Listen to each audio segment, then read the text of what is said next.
seguimos. Julio Sotelo que toma la cabecera. Ahí lo vemos. Primera posición para Julio Sotelo. Salida limpia, sin incidentes. Vamos a ver cómo llegan a la parte.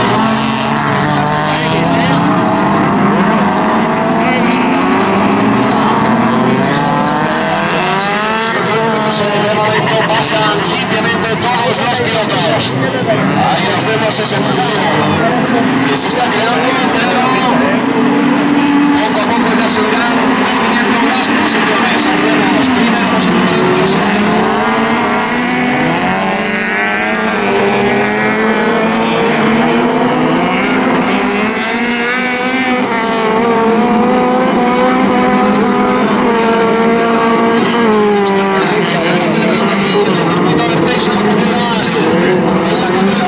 Español, en el circuito José Ramón Sada, esta mañana espléndida para disfrutar del autocross. Primera posición número 7, Julio Sotelo. Segunda, Diego Martín. Tercera, Cristian Escribano. Cuarta, el número 88, Francisco Javier Gómez Olay. Vemos cómo pasan.